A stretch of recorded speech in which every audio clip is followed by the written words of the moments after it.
Hi folks, welcome to episode 4 as we continue our 31-day expedition from Buffalo, New York to Montreal, Quebec on our restored 1971 hobo houseboat that we call the Erie HOBO. We have left Buffalo a few days previous and made our way to Spencerport, and now we're detailing days 4, 5, and 6 as we continue eastbound on the Erie Canal.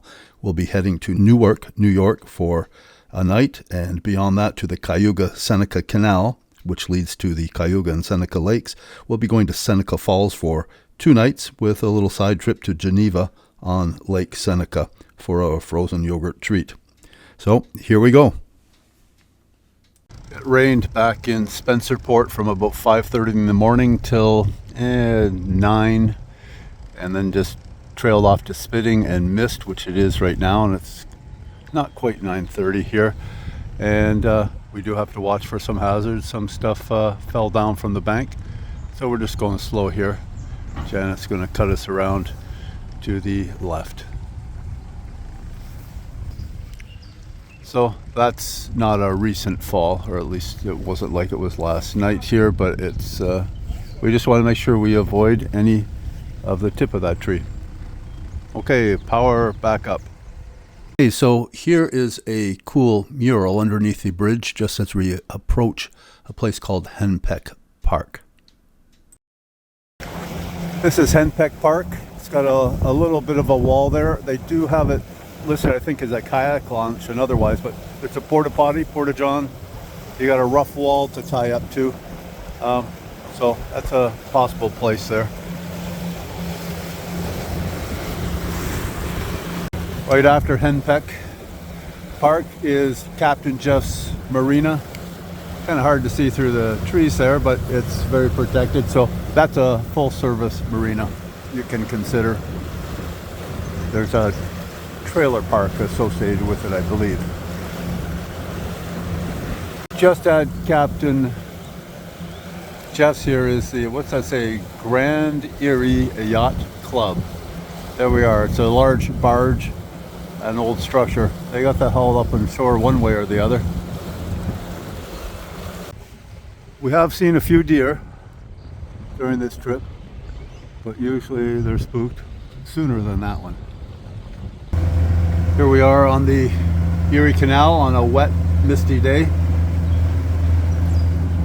The hydraulic steering it's been working pretty well. I had a loose nut. I didn't have the taper tightened down enough. We tightened that with the adjustable, but everything's good here. There's a little bit of lost motion there. That lost motion is in the pump itself, just probably to do with how it does check valve between the going left and right, but it's been smooth. I've checked at the back and there are no leaks, so that is the progress report.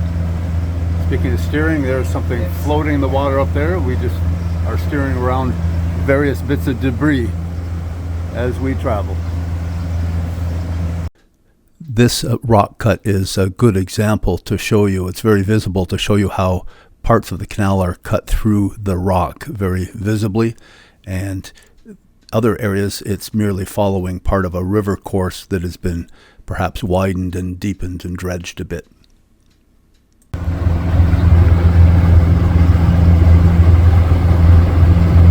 Okay, you can see the rain continues as we head towards Rochester. We put this gator or this Dodger up, and it helps reduce what gets in on the stairs, but we still blow over. We got stuff on the stuff here, so we wear our raincoats.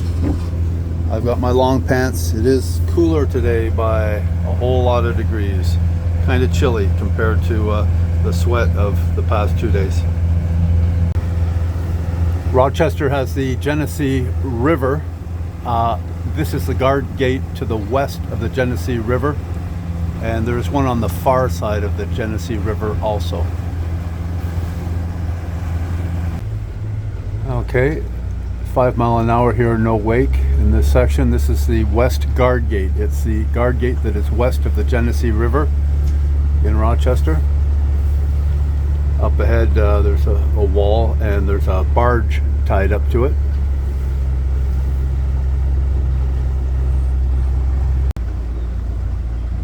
These are the first barges that we've come across on the canal since we came from Buffalo. There's a long wall here. We did have oil tanks back on the left. I don't think these are tankers. They used to look like flat barges, but I'm not really sure. Fuel used to be one thing that was shipped along the canal, and I don't think it is in modern times. I may be corrected on that. This barge right here is used every November to bring Christmas trees to the residents of Rochester, or maybe they're exporting them one way or the other, but that's what it looks like. They're growing this coming year's Christmas trees. Actually, those are all deciduous, so I stand corrected. This barge is used for something else, I guess, or not used. There we are. We came this way, Erie Canal from Buffalo. This is the Genesee River flowing out to Lake Ontario. That's the Genesee River coming through. So Erie Canal, we're heading through here. We're going to get up to the Rochester locks, 34, 32, 33. Okay, we continue, and you can see there are so many bridges. Oops, so many bridges because this is a city and every street needs a bridge. Very shortly after this, we passed through the eastern guard gate, and also we continue to go through many industrial areas and suburban areas, big box stores and things like that. Our mascot Teddy here, he was not really impressed at this point, especially with the rainy day. We approached the locks here. Okay, this is Rochester Lock E33. We're dropping at a tremendous rate. We've got all the rain shields up here.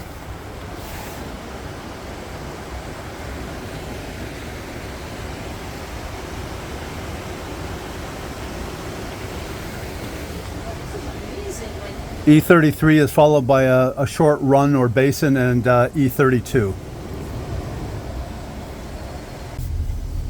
Well, it's time to leave the lock. I think we are leaving E33, and I'm just listening up on the radio for instructions whether they've got lock E32 open yet for us. Our radio, our Uniden radio, has a relatively low volume, and I have to hold it up to hear it. I need to really get another radio with a little bit better volume. Once we were done with Rochester and Pittsford, we saw some of the first traffic we'd seen for the day, actually the first traffic, this catamaran. And next we arrived in Pittsford itself.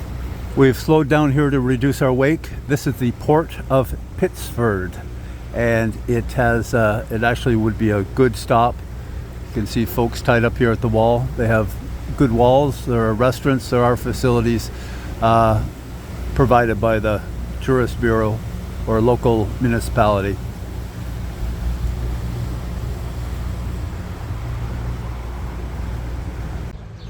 The village of Pittsford, Erie Canal Park. Very nice wall. They do have a visitor center, and they have things like the washroom. I think they have showers and so on. Yeah, both sides. You've got docks of different heights, different types. Cement wall, high wood wall, low wood wall. There's wood all the way. Oh, that's cement, but anyhow, there's a lot there. That's an interesting tower right there. Schoen Place. But we're not stopping here. If we made this more of a slowed down trip, we could actually enjoy some time here just to look. That's a single lane bridge. It's Mitchell Road Bridge, just east of Pittsford. And we have another guard gate. It's really warmed up nicely, just slightly warmer, and no rain and no mist. We're coming up, you see straight ahead. We're going to do a slight curve to the right. There's something up there called the Great Embankment. This is the beginning of the large embankment.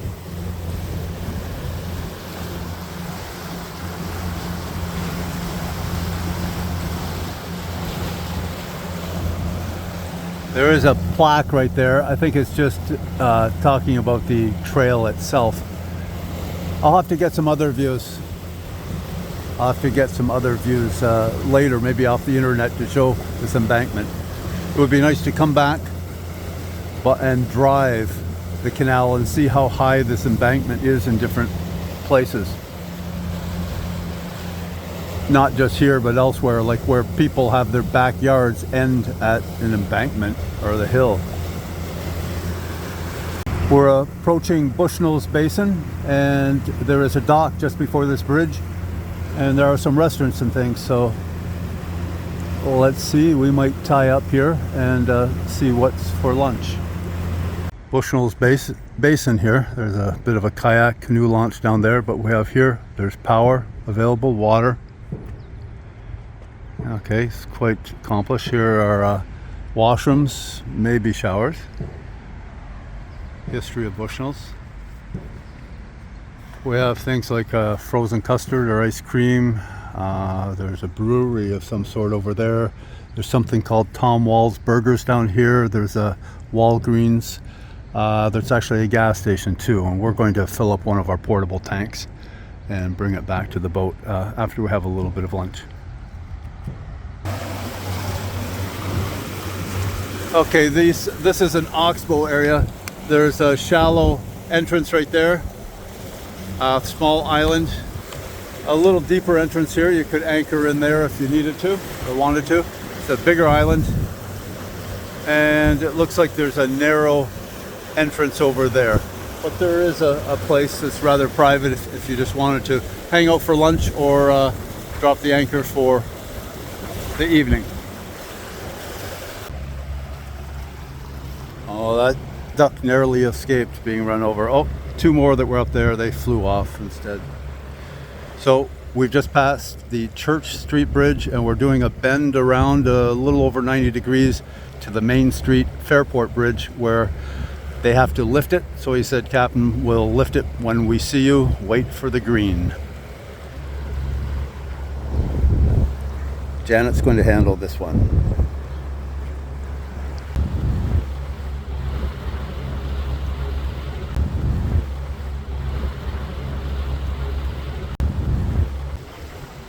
Just before coming to Fairport, you've got something here, but it is a private dock. It's posted, so be sure to look.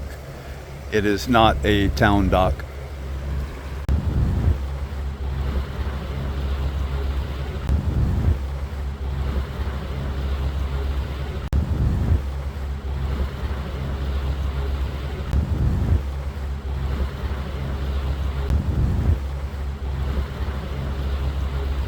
We're able to verbally exchange information with these guys, the boat registration and so on, and they're dropping it right now.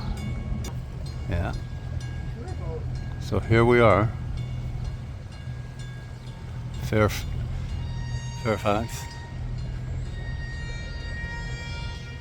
Yeah, lots of space, lots of space.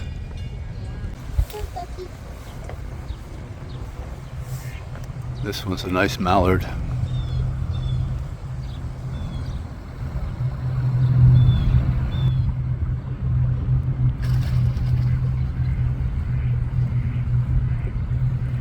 As we head east from Fairport, it's not just the natural beauty we see, but other signs of habitation and use of the water.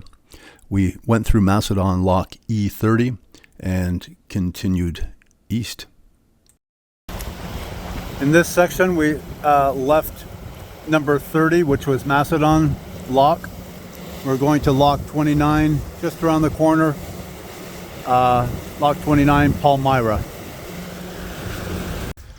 The walls are kind of bad in this lock, and also back at the other one we were just to part of it anyhow. So lockmaster says, "Hey, you got the whole thing to yourself. Why don't you just float if you want?" There's not much turbulence going down, but you see how scabby the walls are, and we dealt with that before. These are also the kind of lines they just hang, and it's a little different. You don't wrap a rope around. It's harder to for us to manage, especially since they're so far apart. We can't hang on to two. We have to hang on to one, and somebody else has to fend. Anyhow, all we're going to do here is we're going to float. It looks like we're doing a circle, and we each have a pole. a gaff, we'll keep ourselves off the wall. The village of Palmyra has a marina with a free dock for overnight with pump out, water, electrical, all free, restroom and showers. There is also just a few hundred yards east of it is the town dock if you're just going to stop on the canal. Otherwise, stay in the marina. It is nice and sheltered. Okay, we've come to Port Gibson. You'll see here, that's a red boards on the dock with the vertical white. That's Port Gibson.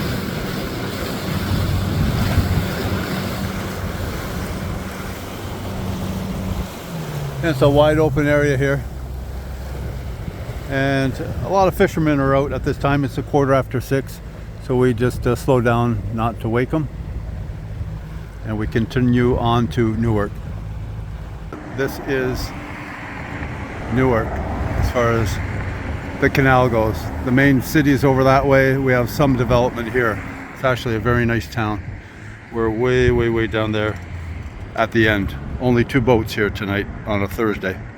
We tied up for the night right in front of the Chamber of Commerce Visitor Center, and there is no docking fee, no charge at all. They do take donations.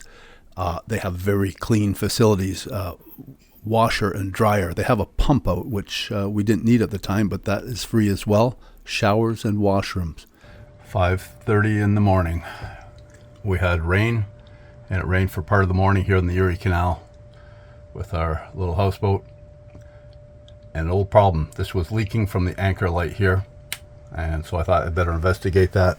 Also, I've had previous leaks here before in this area where I bolted on this roof to the back of the HOBO houseboat, and so I'm going to investigate outside. Okay, in the one area we have here where the roof attaches, the butyl rubber that I packed in wasn't working, so my emergency fix involved chewing about 6 or 7 sticks of gum and stuffing them in where it shrunk away. So I'm hoping problem fixed. Later I can gouge that if I need to. This here is an anchor light, and I have a fix here. The real problem I think was that this rubber washer I had here, I'd added this to shed water over this, and I'd added this bleach bottle previously to shed water. It's got a little slot in it there to hook onto that little thing. But what I did do this time also, I put the washer in place. I also put petroleum jelly around here. So we'll test this. It's supposed to rain quite a bit tomorrow, so hopefully we've got this fixed. We left around 8:30 a.m. and the lock 28B for Newark is very close by. I think they let us in early because my notes say that we were out of there by 8:58 a.m. Lock 28B. We are in lock 28B. Captain Andrew is holding a rope. It's not attached to the bottom. Okay, in a number of these locks, they have lines that are only attached at the top. So you have to hang on to it and just let it slip through your hands. And they get greasy at the end, so it would be good to have rubber gloves. And you get a little wet down to your elbow maybe. Hey, how do? How are you guys doing? Not too bad. Particulars. Okay, on a lot of these big locks now, they don't have cables attached top and bottom. They have just the top, and the bottom is free. So you actually hang on to the rope. You don't put a line around it. Typically, somebody at the front would grab one with a line and someone at the back. But in this case, somebody has to grab it, and I'm as close as I can be to a midships. So what the mate does, Janet, she just keeps the front from grinding, because if I just tug on this, the front will nose in and the back will swing out 6-8 feet. So this is how it is. We've adapted to this. It's not like other locks we've been in elsewhere. That's been the last 3-4 locks here on the Erie Canal. Yeah, you see a lot of beautiful sights, things that just strike you. The green hues here and the bridge. I really love this picture. Can you see this bird? What is it? Is it a black-crowned night heron? That's what Google says. Let me know in the comments if you know. There are quite a few historical ruins alongside the Erie Canal. Not every one can be seen from the canal, so we did not see this ourselves. The canal itself has undergone many iterations during the first 100 years or so. Different enlargements, rerouting, and so on like that. In 1911, the barge canal emerged as what we have today. This is a lock here, Lock 56, which was built early on and then enlarged and then abandoned. A few hundred yards east of the old ruins, we came upon Lyons Lock E28A. You can see it's approaching here in high speed.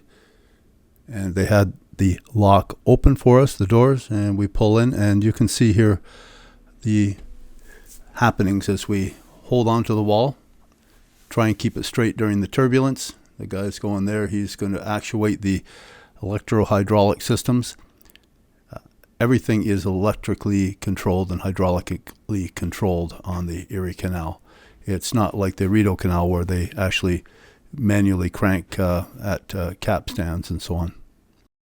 Before embarking on the trip, I downloaded information from the New York Canal system, and that information includes how much the lift or drop is for each lock and its mileage from the Hudson River, Waterford that is, and other particulars like that. We continue now after the lock, and we come up to the next, which is Lock 27, also of Lyons. We're looking west at the Lock 27, where actually this is a Town of Lyons dock. We're at this low wall right here, and worked out not too bad for us for deck height. There's a high wall down there.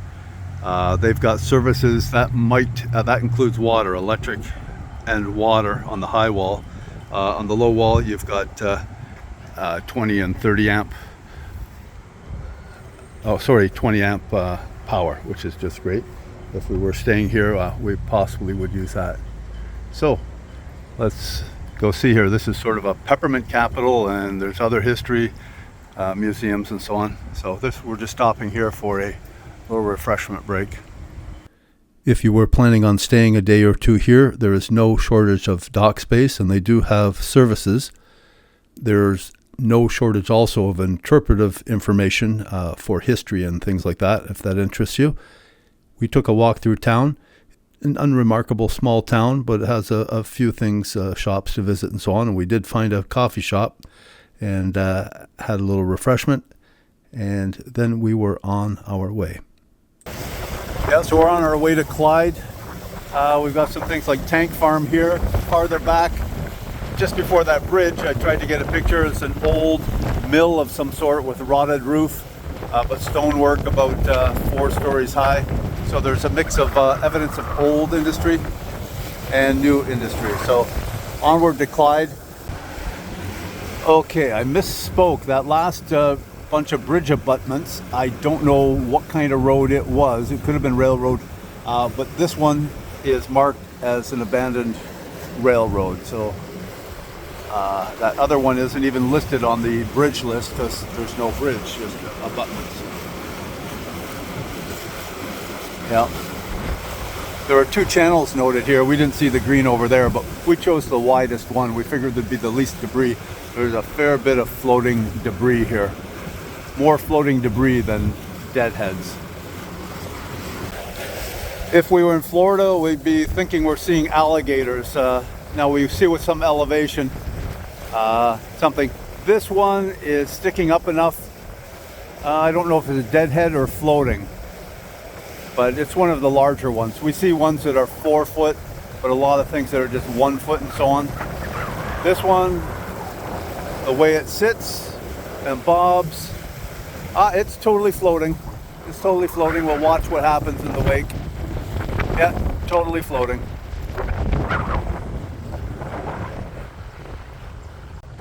Now over here, that one, it's hard to tell. Some of these, most of them are floating, but the occasional one, yeah, that's just a piece of chopped lumber. Some of them, you can see it's been sawn through, so it was some fall, man-made fall. Other stuff is deadfall, and a lot of it's just sticks and branches, and it hasn't flushed through the system yet. It collects at the locks. We've had to be careful. The first lockage of the day, when we came out of Newark, we had to navigate our way into the lock through a pile of stuff that had piled up in front of the lock gate. Some things are more obvious, like a tree that's laying here. You know that we should go over somewhere around there, just in case it's extending a little longer outside the water. Okay, we're heading this way to the bridge,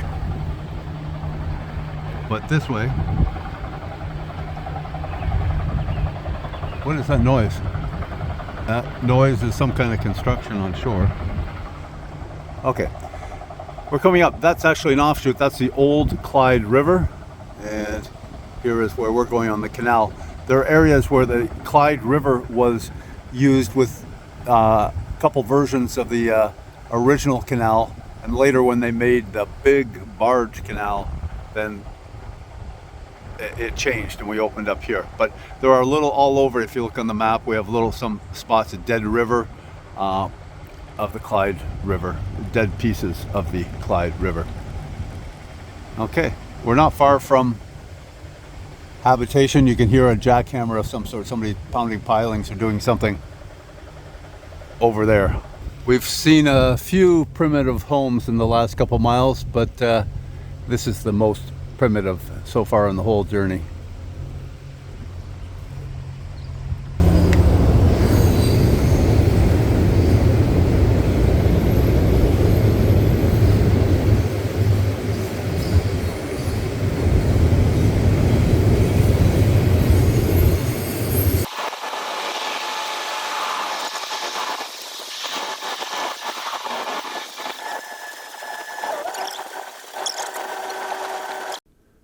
This is the approach to Clyde Lock E26 from a mile and a half back. Of course, it's sped up again. At this point here, I give a call to the fellow on the radio and I say, hey, we're coming through. And he says, well, just hang on, look for the green light and then you can go in. So when he actually confirms and sees us, he will commence to open the door. In the meantime, we're going to, since there's a red light, tie up to the wall and we wait. And we look ahead there, the doors are opening, boom, start moving. We just go along at 6 miles an hour, slow down here to 4, 3, 2, 1, and we pull up to the side wall and tie up. And we're going to wrap it through the drop procedure here. Look how fast I can make the video go. Boom, we drop several feet. Then you're going to see the door open again. It's cracked open right now. There it goes. When you get the water level down to a certain point, they almost open themselves when the pressure's equalized both sides. We're heading southerly, southeast, so we're still into a stiff wind as we go to Mays Point, and we're coming to our second boat of the day, opposing traffic. This is Lock 26, Mays Point. The hamlet of Mays Point is nearby. Beyond this lock, we have an opportunity to turn south on a portion of the Clyde River, and this will take us to Lakes Cayuga and Seneca through the CAYUGA SENECA CANAL. That's the way we're going. We're not going to go straight east on the canal. We're going to take this little diversion for a couple days. Our third encounter of the day with opposing traffic. Now up here, you can see just past this post, we're going to take a shortcut there to the Seneca Canal. You could go that way, but we're going to go through here. It does get shallow at some point, down to 6 feet or so indicated. We'll watch for debris, but there we go, and into Lake CAYUGA Seneca to the CAYUGA Seneca Lock 1. We're taking the aforementioned cutoff on the western side of this triangular island, leaving the western Erie Canal and heading down this little part of the Clyde River towards the CAYUGA SENECA locks. We're coming up to CAYUGA SENECA Lock 1, and they term it as a guard gate. So we're going to see what's going on here.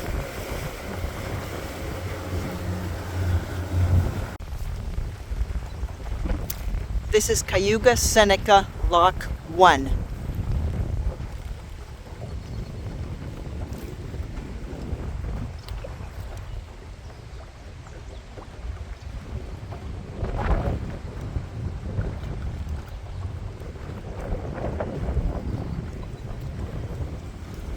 The entrance to the lock was rather cluttered. It was a non-event going through the lock, only about a foot difference as I recall. And then we were led out into the northern part of Lake CAYUGA. Lake CAYUGA, we're there, into the Seneca CAYUGA system, canal system. It's calmer in this canal going up to Lake Seneca. Okay, on the canal to Seneca Lake, we've dispensed with the cottages and we're just down to trees and whatnot. Solid ground either side. When we get up here, we'll get to CAYUGA SENECA Lock 2 and 3, a double lock, and then into a little lake area under a bridge, and we'll be in the downtown area. There are docks on the north side and on the south side, lesser. So it's supposed to be electricity and water on the north side, just electricity on this side. There is a visitor center, I think, in washrooms and or showers or whatever on the north side. However, right now they're doing some construction work on the waterfront. So if we find a spot on the north that we're small enough to fit in, we'd be welcome.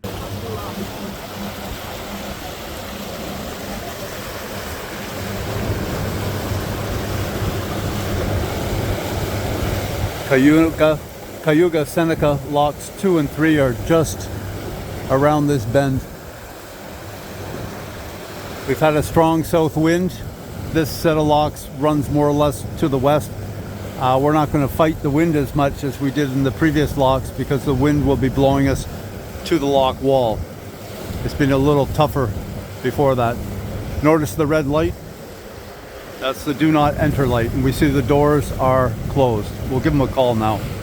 CAYUGA SENECA locks 2 and 3 are the same as the other locks. The only difference is that these will be raising us up to the level of Seneca. Well, actually, Seneca Lake has one more lock to go after Seneca Falls, but we're going to be lifted up to the Seneca Falls city pool level.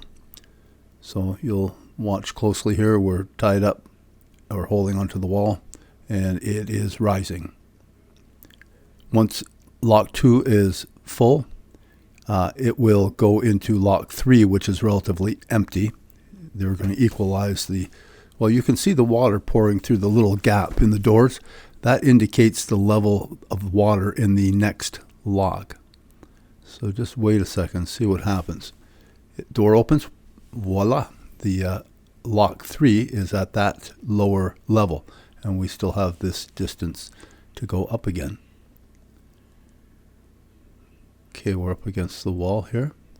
Now you notice this is there are ropes. You can see one hanging in the distance. It's actually tied at the bottom. The ropes are in the or the cables are in those grooves in the wall. So I've got hold of one of those.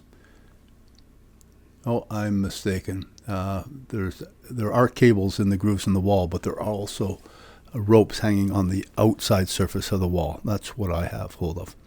There's quite a variation from lock to lock throughout the canal system in terms of the types of ropes or cables that they have.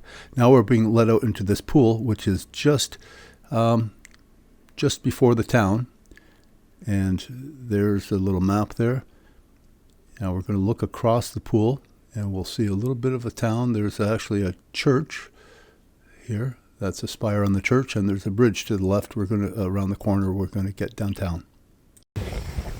The Erie HOBO is visiting Seneca Falls Harbor. Yeah, we tied up to the low wall. Now, here's a perfectly good bridge. I don't know why in the world that Jimmy Stewart would want to jump off it.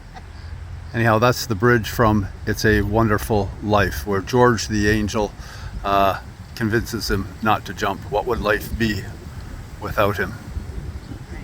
The movie director Frank Capra went across this bridge and saw this plaque dedicated to a man who drowned saving a young woman.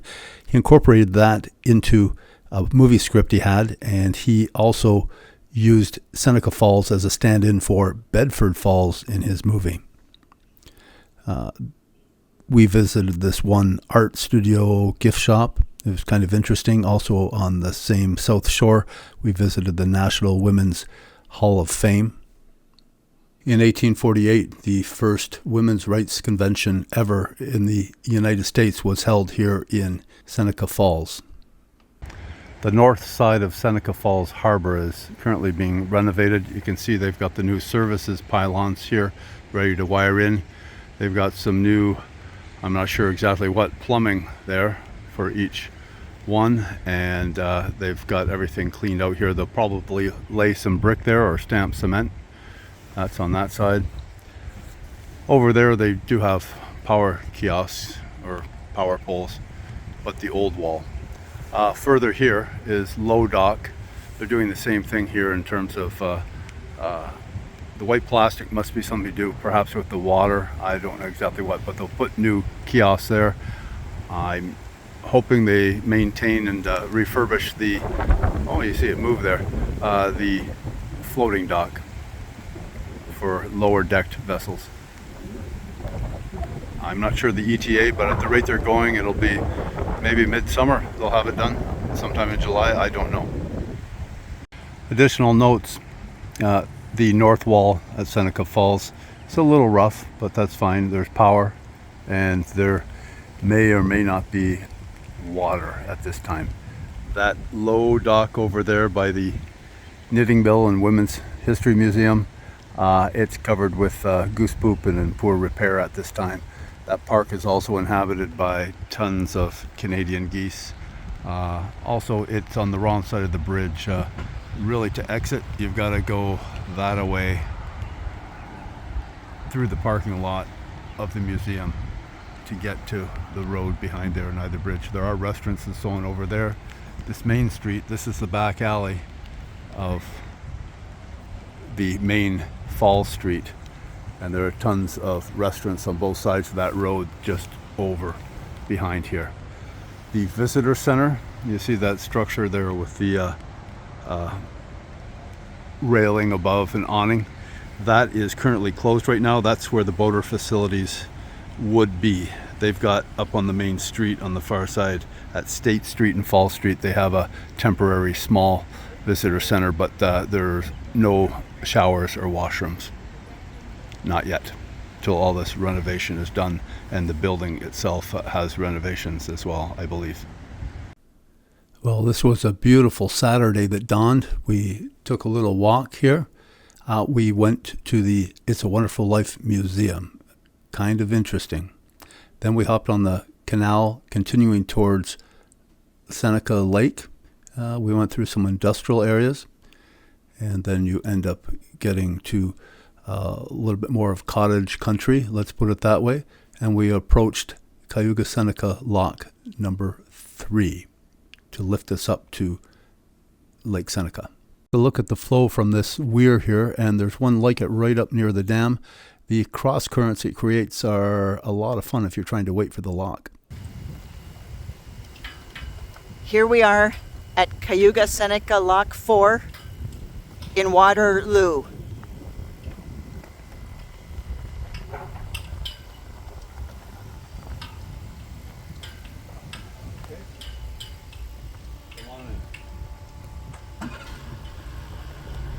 Lock 4 has a 13-foot lift up to Lake Seneca. On the Seneca side, it has a guard gate also for protection. You can see the dam. It's sort of like a rolling gate type movable dam. The river has quite a bit of habitation on it, homes, houses, a rowing center, we get into marinas, especially then when we get to the mouth of the river into the lake.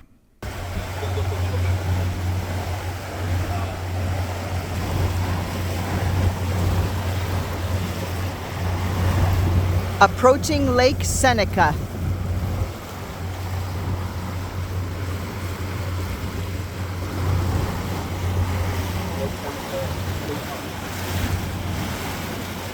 This is Lake Seneca State Park, as you see on the sign.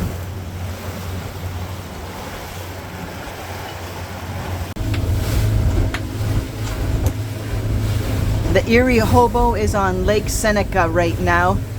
Watkins Glen is about 35 miles that away. And this is the chop.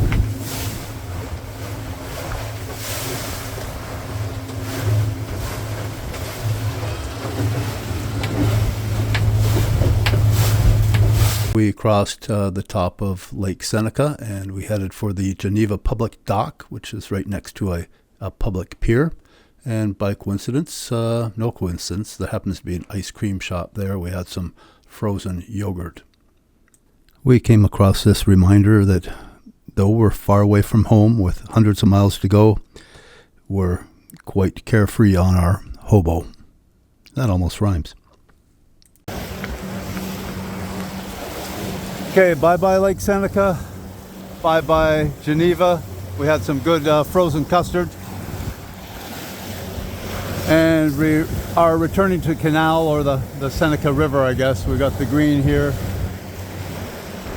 and the red there. We've got the state park ahead on the left, State Park Marina. There are spots in it. There's private marinas beyond there and everything. So we've had a good day today, and it was nice returning with the wind at our back. No smashing along, and we picked up an extra mile an hour. The water here is nice and clearish green, not muddy like the Erie Canal. So you see a lot more swimming activities and so on.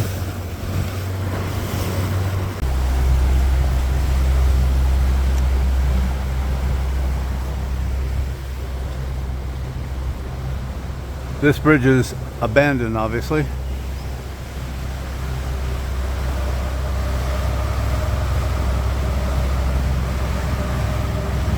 We're back at lock number 4. In we go. This time we'll be locking down to the Seneca Falls pool level, down 13 feet. We'll abbreviate this a bit here. There, we're getting ready to come out. It's been a really good day. Couldn't be better. And I will say it is a wonderful life. We spent the second night in Seneca Falls preparing ourselves to head east to Brewerton tomorrow.